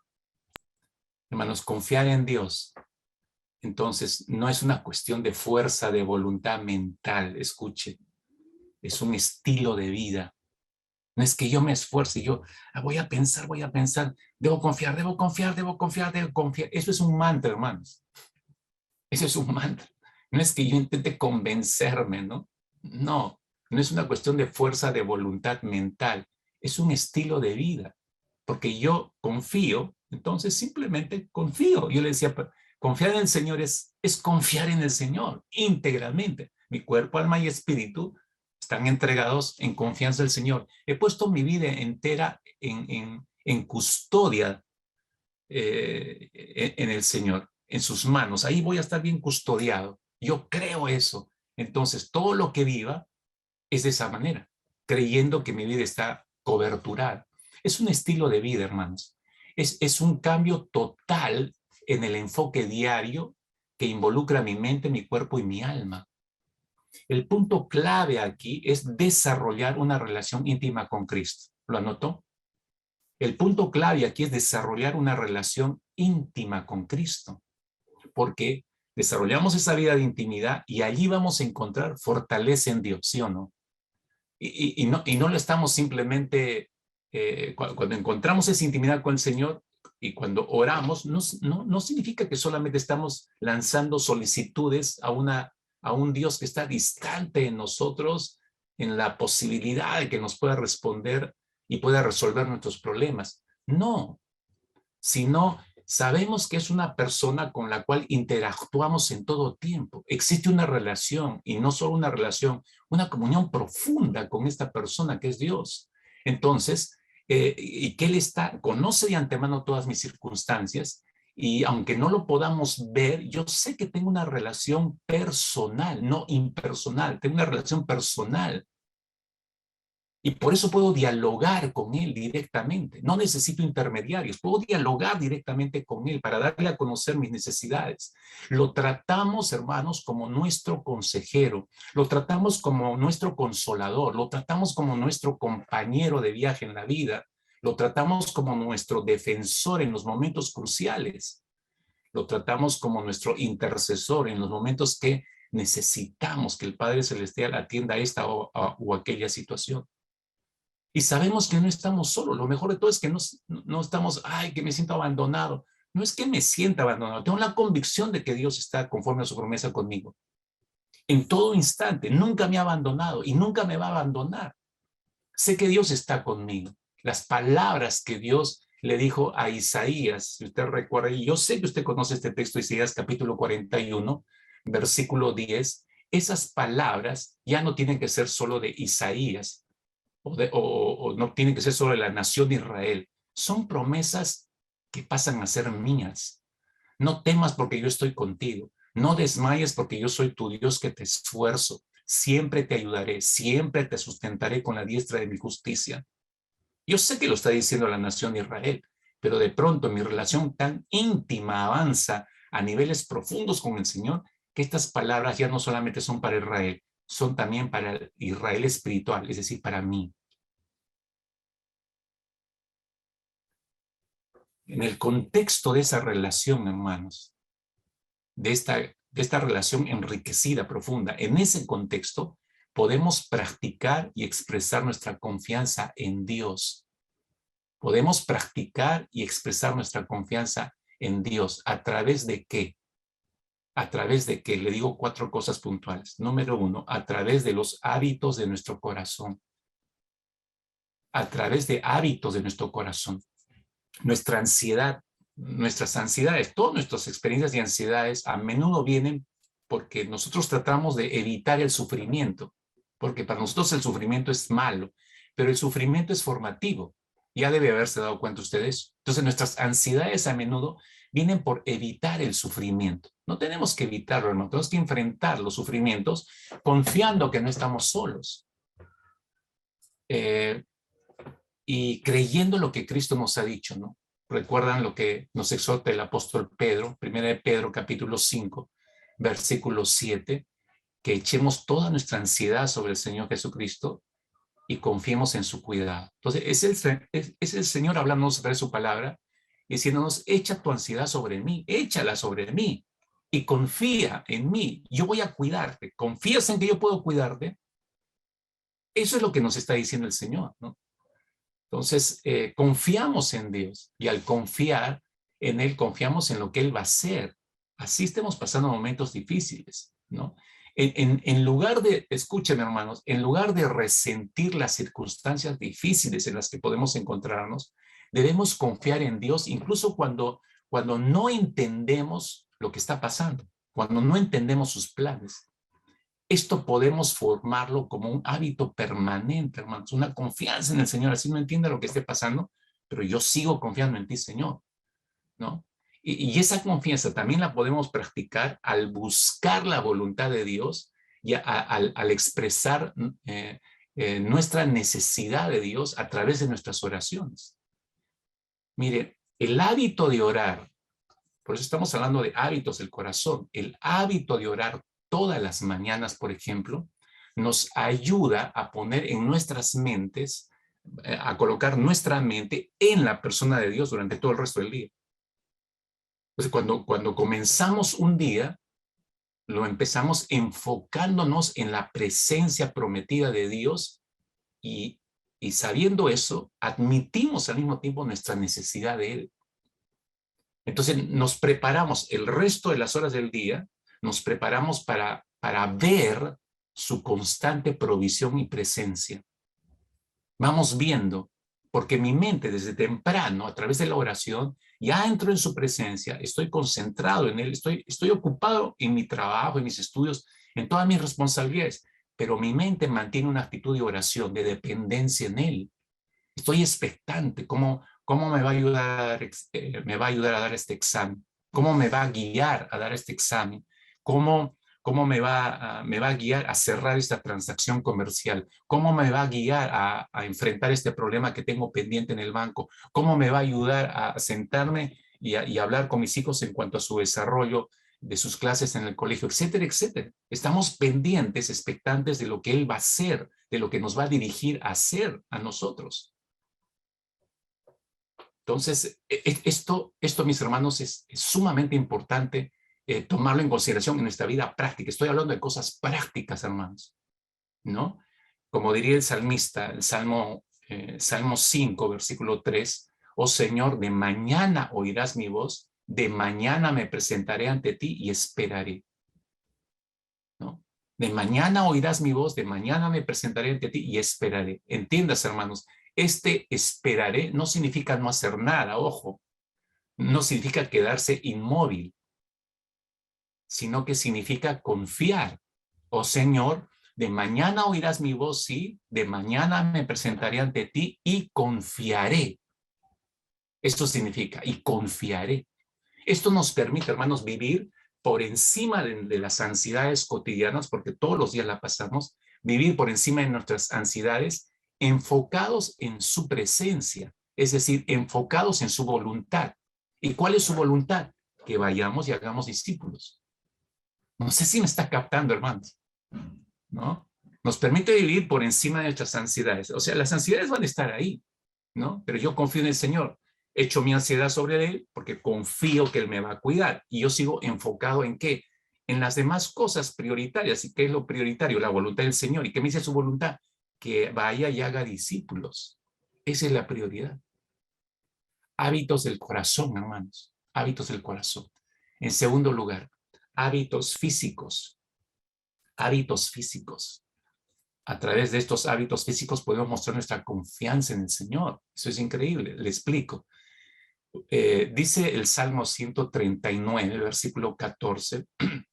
El salmista dice, tú creaste mis entrañas, me tomaste en el vientre de mi madre. Te alabo porque soy una creación admirable. Tus obras son maravillosas y eso lo sé muy bien. ¿Sabe lo que está expresando el salmista allí? Que hemos sido hechos de manera asombrosa y maravillosa. Eso somos, hermanos. Producto de una concepción divina y de un accionar de parte de Dios maravilloso. Así hemos sido creados, así hemos sido traídos a la vida, mis hermanos, por Dios. Y Dios nos ha designado como guardianes del templo de su espíritu. Recuerda lo que dice el apóstol Pablo en su carta a los Corintios, 1 Corintios 6, 19. ¿O ignoráis que sois templo del Espíritu Santo, Dios nos ha asignado, nos ha creado de manera asombrosa y maravillosa y nos ha asignado ser guardianes del templo de su espíritu, hermanos. Entonces, para vivir fielmente este llamado como templo del Espíritu Santo, atendemos nuestra salud física al satisfacer nuestras necesidades dadas por Dios y no dedicar nuestros cuerpos a actividades pecaminosas. Podemos saciar las necesidades de nuestro cuerpo, pero hemos cortado, desde que hemos llegado con Cristo Jesús, hemos cortado la vivencia de pecado, de usar nuestros cuerpos para el ejercicio del pecado. Yo corto con eso, pero con libertad puedo saciar las necesidades de mi cuerpo porque Dios las ha puesto allí y eso es legítimo.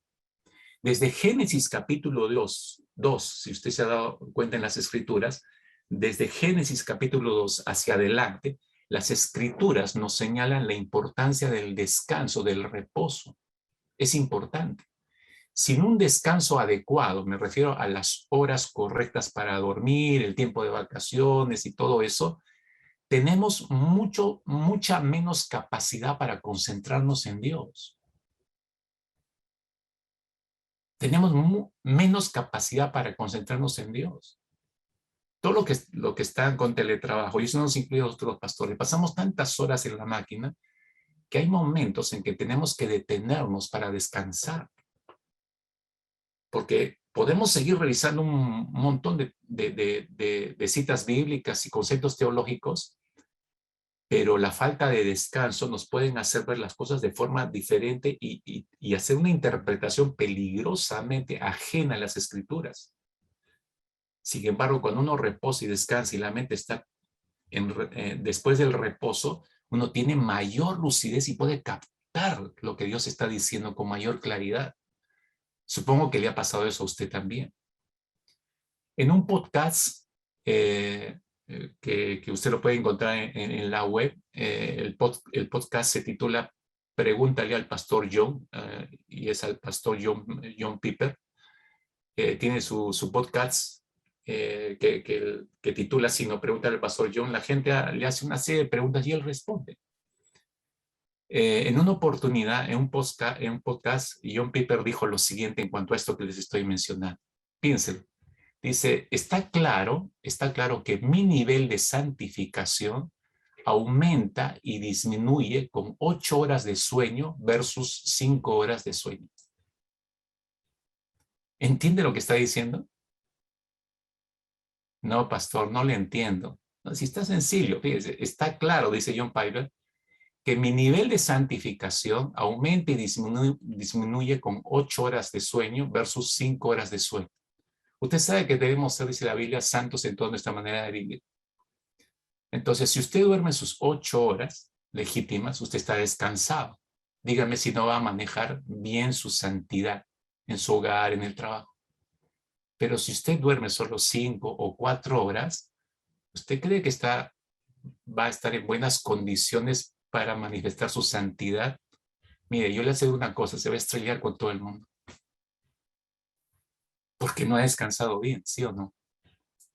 ¿No? Entonces tiene razón el pastor John Piper, ¿no? Al dejar ver nosotros, escúcheme por favor, le doy un excelente consejo. Nosotros tenemos que dejar de ver las cosas importantes. Escucha, tenemos que dejar de ver las cosas importantes.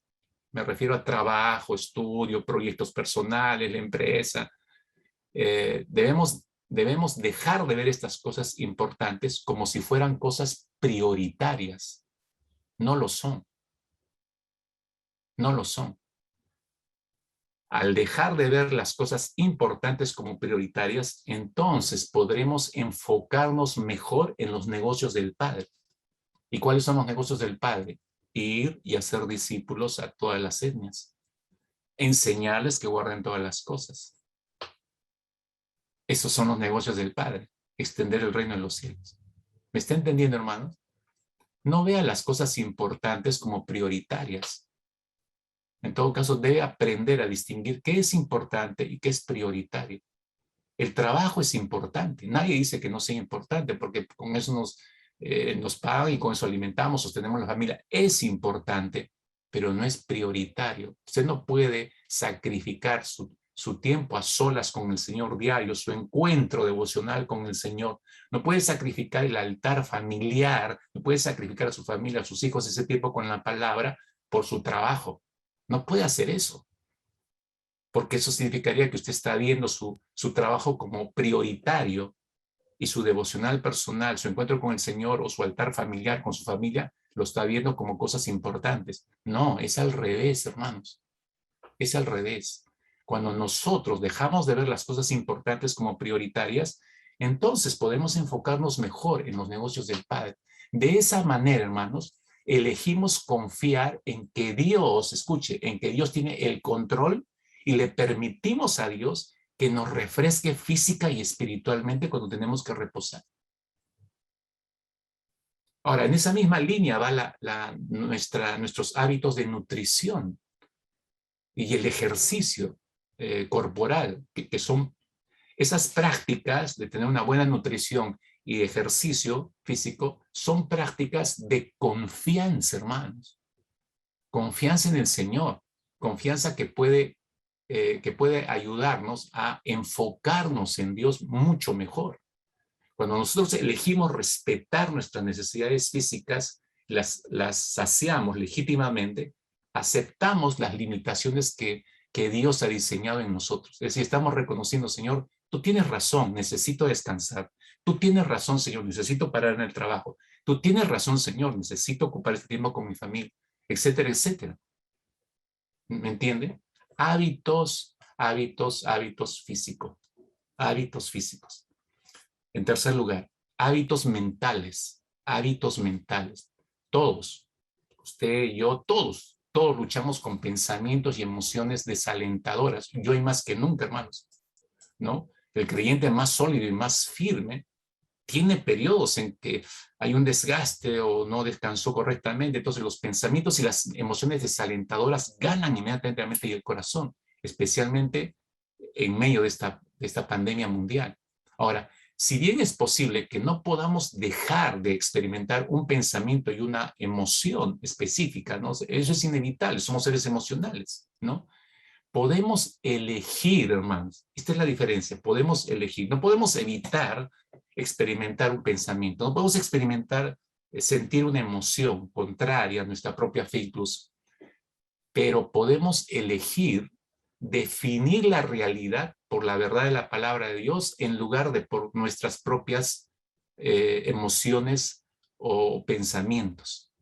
Repito, nosotros podemos elegir definir la realidad por la verdad de la palabra de Dios en lugar de dejarnos arrastrar por nuestras emociones y por nuestros pensamientos. ¿Cómo logramos esto, mis hermanos? Tome usted, por favor, el principio de 2 Corintios, capítulo 10, versículo 5. Es un principio clave. 2 Corintios 10, 5. Llevamos cautivo cada pensamiento para que se someta a Cristo o para que obedezca a Cristo. Ese es el punto.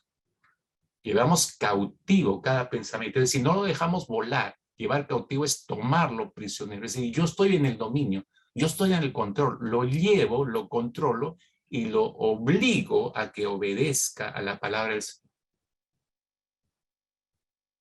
Lo obligo a que obedezca a la palabra del Señor. No me dejo arrastrar por la emoción o la idea o el pensamiento, ¿no? Yo lo tomo cautivo, ¿no? Y lo llevo a que obedezca de acuerdo a la palabra, ¿no? Entonces, este punto es clave, mis hermanos, en los hábitos mentales. Son elecciones y decisiones que tenemos que tomar. Necesitamos un conocimiento sólido de la verdad, obviamente, para cultivar efectivamente nuestros pensamientos. Si no hay un conocimiento sólido de la palabra, de la verdad de Dios, entonces, ¿cómo llevar cautivo un pensamiento a la obediencia a? Usted lo va a querer llevar cautivo, tienes que obedecer pero no conozco mucha Biblia. No puede llevarlo cautivo. Cuando uno conoce la Escritura, yo tomo este pensamiento de este instante, con esta situación que estoy viviendo, yo tomo esta emoción que está ganando mi corazón en este instante, y lo tomo prisionero, esa emoción o ese sentimiento, y lo llevo a obedecer. ¿Qué dice la palabra? ¿No? Que eche toda mi ansiedad en el Señor, la echo en el Señor y creo que Él me va a cuidar. Estoy aplicando la palabra, estoy llevando cautivo ese pensamiento, ese sentimiento o esa experiencia a la obediencia a la palabra del Señor. Así funciona. Así funciona, mis hermanos. Cuando aprendemos a llevar cautivo todo pensamiento a la obediencia a Cristo, hermanos, nunca perderemos de vista nuestra labor, escúchenme, nunca perderemos de vista nuestra labor como embajadores del reino de Dios. Y vamos a canalizar todas nuestras pasiones hacia la gran misión que hemos recibido de parte de Dios, la salvación de las almas perdidas. Catalizamos todas nuestras pasiones hacia esa gran misión, cuando aprendemos a llevar cautivo todo pensamiento a la obediencia a Cristo Jesús. Y esto me lleva al cuarto y último hábito, hábitos comunales, hermanos, hábitos comunales. Especialmente cuando hemos experimentado, cuando provenimos antes de Cristo, venimos de un mundo lleno de traiciones y abandonos, defraudaciones, hay una tendencia en nuestros corazones a aislarnos de las demás personas, porque no confiamos en nadie. Ha sido una mala experiencia en el mundo, entonces no confiamos en nadie. Así llegamos a Cristo muchas veces. Pero Dios nos demuestra su amor y bondad a través del amor de los miembros de la iglesia. Es lo que dice el apóstol Juan en su primer carta, ¿no? Dios muestra su amor para con nosotros, su bondad a través de la vida de los miembros de la congregación. Cuando nosotros nos comprometemos con la comunidad de la iglesia, cuando nos comprometemos con el cuerpo de Cristo, la iglesia, vivimos, hermanos, escuche, esto es una realidad, vivimos imperfectamente juntos, porque somos imperfectos todos, imperfectamente juntos, mientras nos gozamos en las perfecciones de Cristo. ¿Me estoy oyendo, verdad? Vivimos imperfectamente juntos o unidos mientras nos regocijamos en las perfecciones de Cristo. Eso es posible, hermanos. Esa es nuestra experiencia en la iglesia de todos nosotros. En la iglesia, hermanos, confiamos en Dios. Cuando nos apoyamos en nuestros hermanos y hermanas en Cristo, estamos confiando en el Señor. Confiamos en que Dios va a usar esas personas para consolarnos, para animarnos, para fortalecernos. Porque fuimos diseñados por Dios, hermanos, para la relación, para relacionarnos. Fuimos diseñados para el discipulado, para vivir en comunidad. Hemos sido diseñados para eso. No hay por qué avergonzarnos entonces en buscar ayuda de un pastor, de un consejero, de un tutor de grupo de encuentro, etcétera. No debemos tener temor de abrir nuestro corazón para dejarnos ayudar. No hay por qué avergonzarnos de pedir esa ayuda. Nuestro Dios, que es relacional, se deleita en la interdependencia de sus hijos dentro del cuerpo, dentro de la iglesia. Es lo que dice 1 Corintios capítulo 12, si usted recordará, versículo 26-27, dice el apóstol Pablo, de manera que si un miembro padece, todos los miembros se duelen con él, y si un miembro recibe honra, todos los miembros con él se gozan.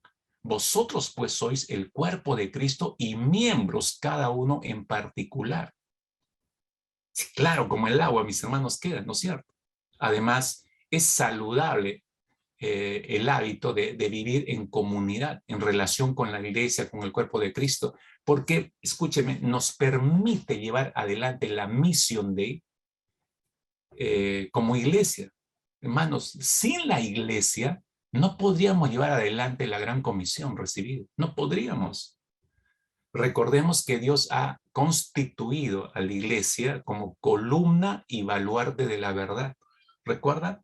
Pablo le dice a Timoteo, no olvides, Timoteo, la iglesia es columna y baluarte de la verdad. Dios la ha constituido así. Entonces no podríamos llevar adelante la gran comisión sin la iglesia, hermanos. Necesitamos el cuerpo para cumplir la gran comisión. A medida que maduramos, usted y yo, a medida que maduramos gradualmente en estos hábitos que le acabo de compartir, cada falta en el camino trae mayores oportunidades de confiar, no en las personas, sino confiar en el Señor. Porque las fallas, las faltas de nuestros propios hermanos nos muestran nuestro estado de debilidad aún, pero nos empujan a confiar por eso mucho más en el Señor. Inevitablemente vamos a luchar en el corazón, en el cuerpo, en la mente, o en medio de la misma comunidad, por lo que nuestra máxima confianza debe estar siempre puesta y abrazada solamente en Dios, diariamente, mis hermanos.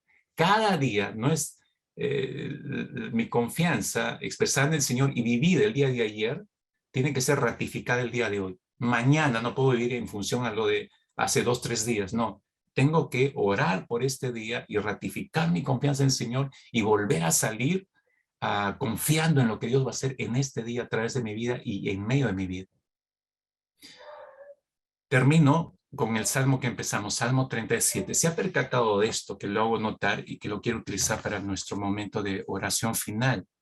Usted se ha dado cuenta, hemos hecho un contraste de lo que significa desconfiar de Dios y terminamos viendo lo que es confiar en el Señor y confiar de una manera práctica, cultivando hábitos, ¿no? Hábitos que puedan expresar nuestra confianza en el Señor, hábitos comunales, hábitos mentales, hábitos físicos, hábitos del corazón, ¿no? De una manera práctica he querido terminar este mensaje mencionando esto. Pero si usted se ha dado cuenta en el Salmo 37, versículo 3, 4 y 5, acá usted ve un patrón sumamente interesante, hermanos. Dice el versículo 3, confía en Jehová y haz el bien, y habitarás en la tierra y te apacentarás de la verdad. Acá hay una dependencia, es decir, si no se hace una cosa, no se obtiene la otra.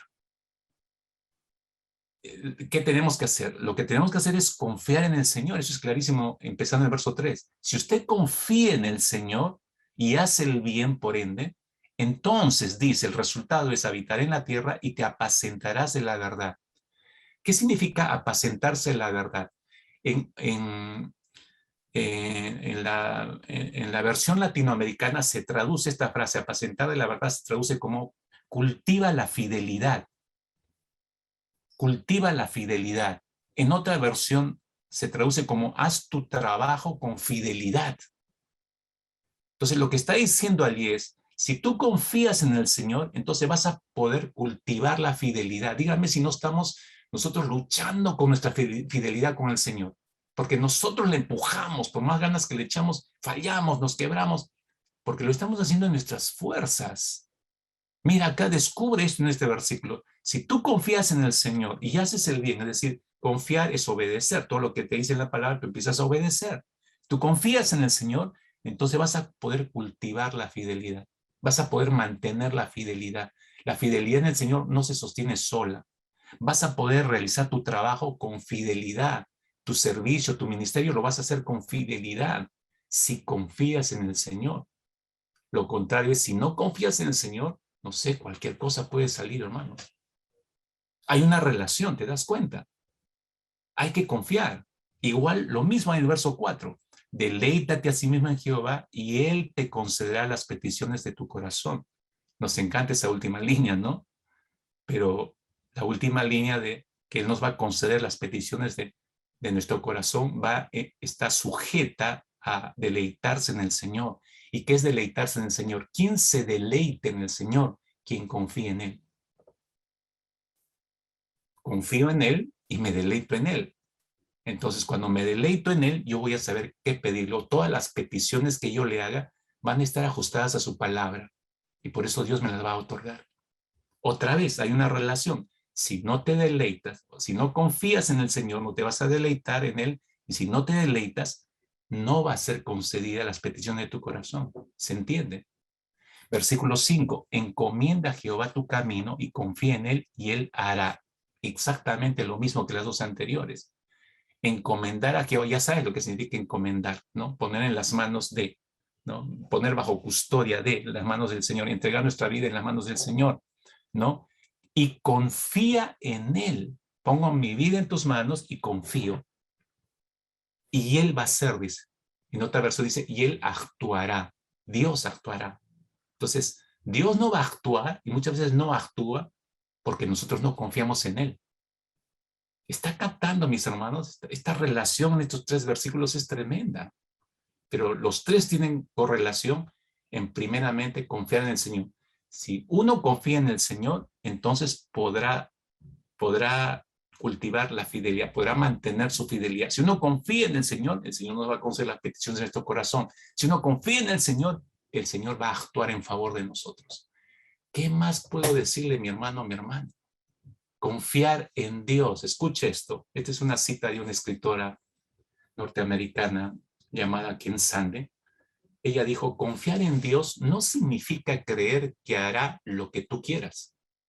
No, sino creer que Dios hará todo lo que sabe que es bueno. ¿Captó usted? Ok, me quedo con este salmo, ¿no? Oremos con este salmo, mis hermanos. Oremos con este salmo. Padre y buen Señor, una vez más, Señor, te damos toda gloria en esta ya tarde, porque, Señor, si no fuera por tu palabra, no tendríamos una comprensión cabal de lo que significa confiar en ti, y nuestra vida, Señor, podría terminar haciendo cualquier cosa, Señor. Podríamos empezar a priorizar en otras cosas que no vienen al caso, Señor, y cuán desviados podríamos terminar.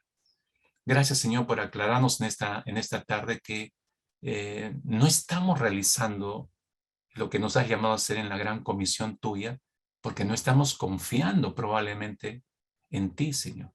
La confianza no es una expresión verbalizada simplemente, es una entrega de cuerpo, alma y espíritu, Señor, a ti. Y, Señor, tal como dice tu palabra, si nosotros encomendamos nuestras vidas a ti, Señor, nuestros caminos, entonces tú vas a hacer, Señor. Ayuda, por favor, como aquel padre te rogó a ti una oportunidad, que quería que sanaras a su hijo que estaba poseso demoníacamente. Señor, y cuando tú le mencionaste que podías hacer esta obra en él, este padre dijo, ayuda a mi incredulidad. Y Señor, si la fe tiene que ver con el confiar en ti, Señor, es probable que algunos hayan caído en terrenos de incredulidad y por eso desconfían de ti, Señor. No confían plenamente en ti.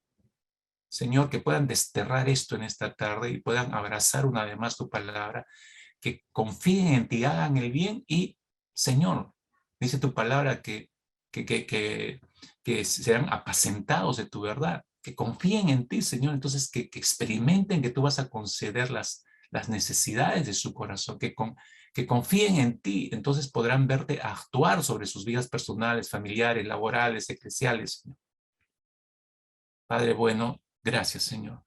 Gracias por esta palabra que viene a traernos dirección, luz, fortaleza, confirmación a algunos, fortaleza a algunos que han estado debilitados, guía para todos nosotros, Señor, claridad. Nos has dado luces para poder entender exactamente lo que significa confiar en ti y desconfiar en ti también, Señor. Muchas gracias. En el nombre precioso de Cristo Jesús. Amén.